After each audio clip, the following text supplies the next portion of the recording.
So, update for the house. This is the garage. This will be a glass. There's a glass gonna be here. And that will be the entrance, but I'm not gonna go there kasi maraming nakaharang. Ayoko mahulugan ng bakal. So, this will be the living room and kitchen doon, pero ladagdagan pa ng isa pang bintana dito, isa pang malaking bintana.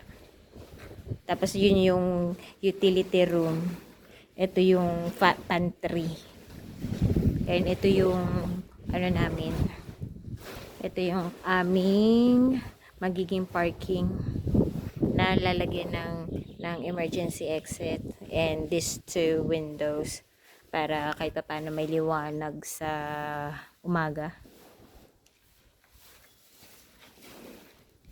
So, ito yung aming parang storage area namin underneath the stair. Ginawa na nila yan since 2 days ago. And they did it fast, which is good. Kasi as soon as we told John Ray to do that, they already did this thing. So ito yung parang extra bathroom namin dito sa baba. Bathroom lang, CR. This is the master bedroom. Natatanggalin yung parang yun yung parang pader na yan, tatanggalin kasi balak namin na yung bed tabing wall, tapos maglalagay pa ng isa pang window dito na parang kasing laki nito, so another window dito. Tapos itong area na to will be the master closet. He's the small area and the big side will be mine. Liar. They'll be same lang. Same size naman daw. So this will be the bathroom naman. Hers din. So dalawa magiging shower dito, which is yan yung itsura. A big shower room.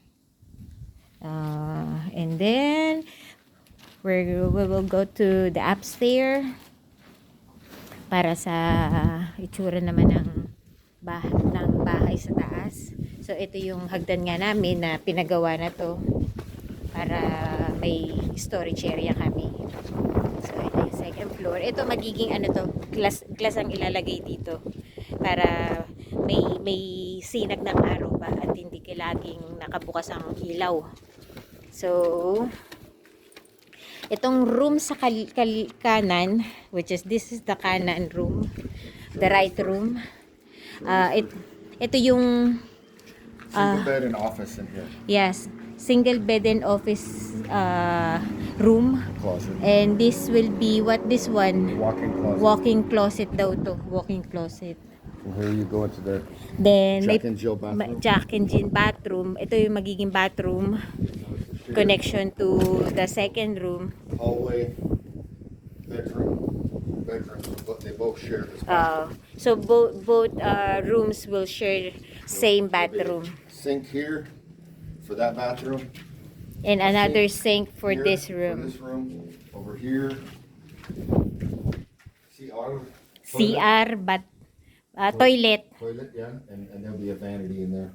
That's the process of some storage in there. And in there, that's just one big shower for Big shower for both rooms, which is big shower. And this is the second room, the bigger room, which is for the guests. They can still use the office room, but this will be the queen size bed in here. Yeah, queen size bed ang ilalagay dito. Natatanggalin din tong nasa gitna na yan na parang pader na yan. Tatanggalin.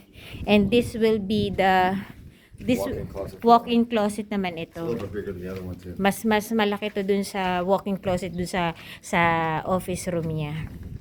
So this is for the guest room namin. Tapos paglabas mo, ito pintuan din to. So yung pinto dito is papunta dun sa CR. Ito yung pinto na to para dun sa parang maliit na living room dito sa second floor. This is at the top of the stairs. This is a big sitting area, so we'll have a TV up here for guests. TV will be to there. watch, maybe a couch or a love seat over here. Yeah, the L type, the L Nice type. comfortable chair in the corner over there. But yeah, so that they can sit up here. And this goes to the balcony, patio. See the ocean and Cebu. And then you can't really see it, but Sigihor's over there, and Apo Island is over Apo there. Island is over there. But you can see the ocean from here and Cebu Island. So this would be a nice big balcony. Yeah, ito yun yung kapitbahay namin. So, ito, malaking balcony. Malaking balcony. Tapos, sa baba naman, makita mo na yung ano, yun yung magiging deep well namin, no? Deep well, doon nakapwesto yung deep well namin.